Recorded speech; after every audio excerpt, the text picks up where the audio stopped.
Hello, viewers of Cold Breath. Today I will tell you a story I encountered. If you find this story interesting, please like the video and subscribe to the channel so that I have the motivation to tell you more interesting stories. I recommend avoiding Interstate 80. I reset the cruise control and took a second to stretch my aching legs in the confines of our cramped Saturn sedan. The gentle glow from the dashboard clock read 2:21 a.m. That means I'd been driving for 3 hours non-stop now. It was hypnotizing, watching the endless line of reflective gold stripes pass one by one under the tires. I was in no danger of falling asleep. The slightly questionable, most likely toxic energy drink purchased at a gas station in Des Moines made sure of that. But I still found myself astonished at how I had been unaware of time passing around me. It was as if I had dozed off, and the car had been held in control by some benevolent spirit that inhabited Interstate 80. I heard Keith stirring in the passenger seat. He let out a small groan of discomfort, rubbing the sleep from his eyes. "You need a break yet?" Keith asked in a groggy tone, barely above a whisper. "No, I'm fine." It came out sharper than I had intended. The move had been his idea. He thought it could be good for us, starting over in a new, small town, away from our shared past. Not to mention him being fired from every reputable law firm in Chicago. The fact that the Cass County Public Defender would even look at a resume like that did not inspire confidence. "All right, wake me when you need me." I smiled wryly at this, wondering how the sleep-deprived, hungover, and short-tempered man next to me would be trustworthy to drive at highway speeds. Despite the repetitive fields, flat and unending on both sides of the car, I found myself enjoying the drive. There were so few other cars out here this late, it made the drive almost meditative. Not that I really wanted to be alone with my thoughts anymore. The years spent since marrying Keith had gone by in a blur, and with every passing day, I grew to resent him. I was pulled out of my reflection when a sudden flash of blue and red lights blazed off my rear view mirror. I began to curse loudly as the shrill chirp of a siren further confirmed the fact that I was being pulled over. I knew that I had been speeding, a modest 10 miles over, but the lack of cars on the road must have made me easy prey for some trooper. I flicked on my hazard lights and pulled onto the shoulder as Keith began to join my litany of swear words. "How fast were you going?" Keith yelled, spit flying from his mouth with the words. "Just 90, I said, restraining a scream of frustration. "Maybe we have a broken taillight or something." I tried to compose myself, hoping that this would be a simple slap on the wrist. I rolled down my window and waited, the gentle warm breeze stirring my hair. The emergency lights kept flashing. The effect was dizzying. I sat there, drumming my fingers impatiently on the steering wheel. I waited expectantly for the crunch of boots on gravel as the patrolman would be approaching my window, but nothing came.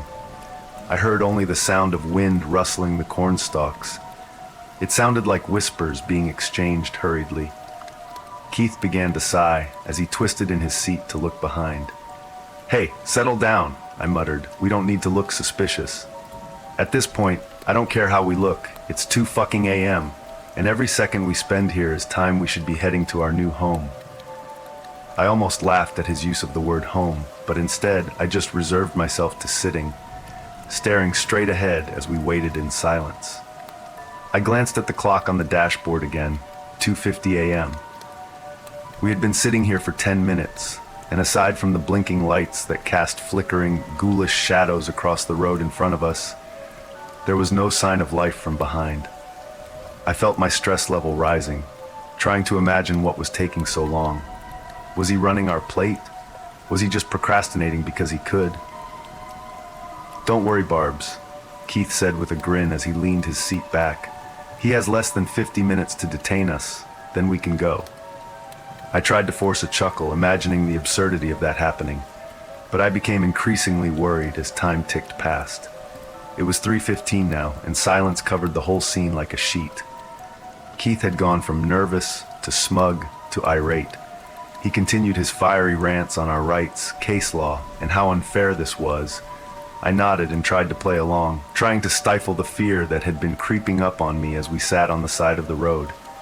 I hadn't seen another car pass for at least 20 minutes, and I began to wonder if this was all an elaborate ambush. Maybe some cult of inbred cannibals stalked this stretch of open country, luring unsuspecting middle-aged couples to their untimely doom. I had been so preoccupied with my fantasies of the true crime podcast our lives would most certainly become when the click of the passenger door pulled me back to reality. Keith was unbuckling his seatbelt and swinging his leg out the open door. "What the fuck are you doing? This clown is violating our rights," he said, bleary eyes filled with righteous fury. "I want his name and badge number." "Please, just sit back down," I said, sudden fear over the possibility that my angry husband brandishing his phone as he recorded could be mistaken for something else in the darkness.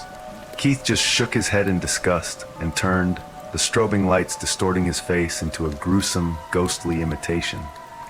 He opened his mouth, surely about to name some case law that was being violated, when he froze.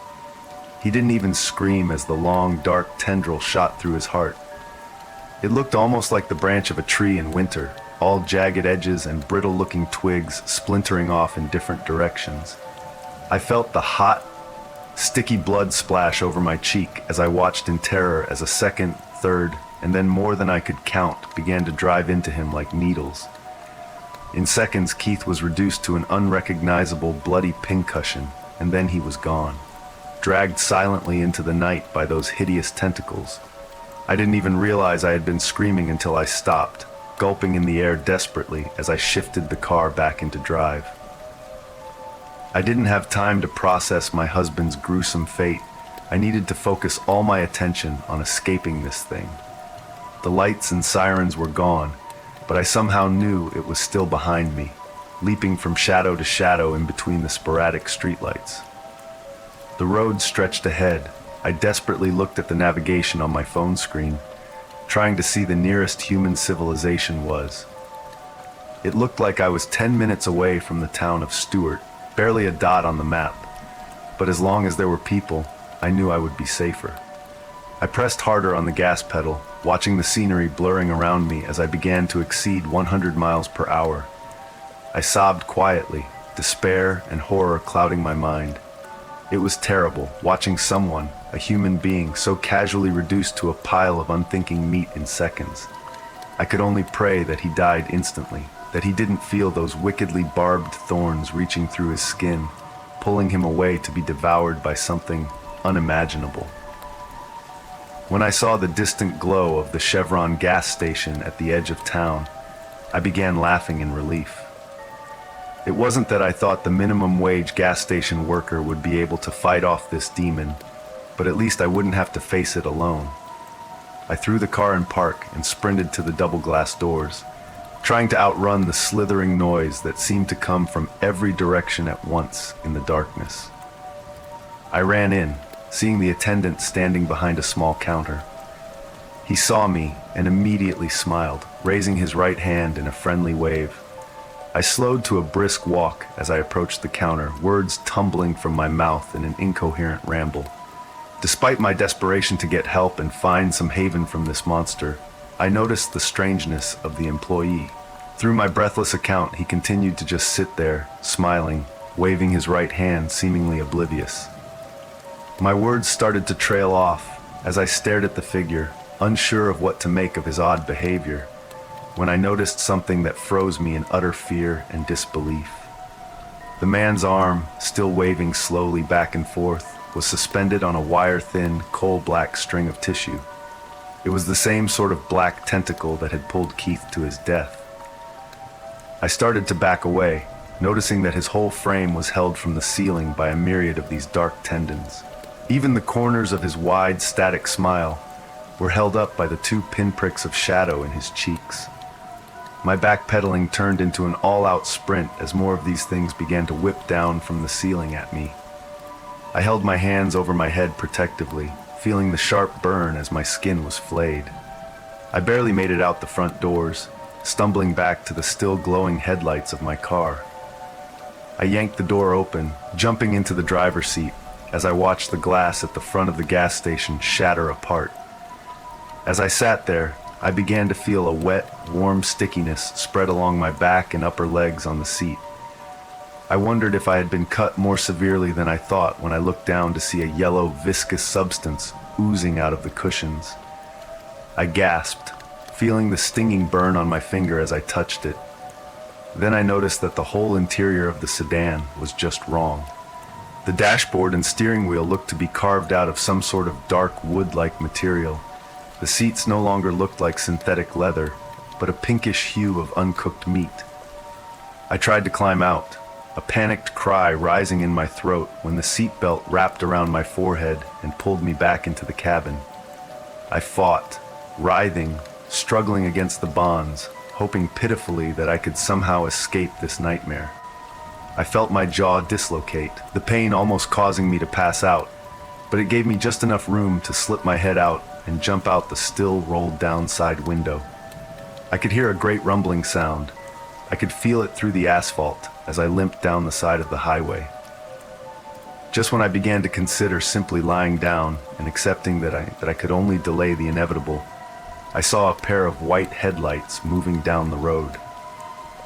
I ran out in front of them, waving my arms over my head, watching as the semi-truck slowly came to a halt on the side of the road. It's fortunate the trucker didn't ask any questions.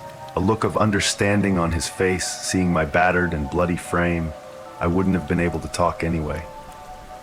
I was exhausted, but I found no rest in the sleeper cab attached to the truck, which the driver had been gracious enough to allow me to lay down on.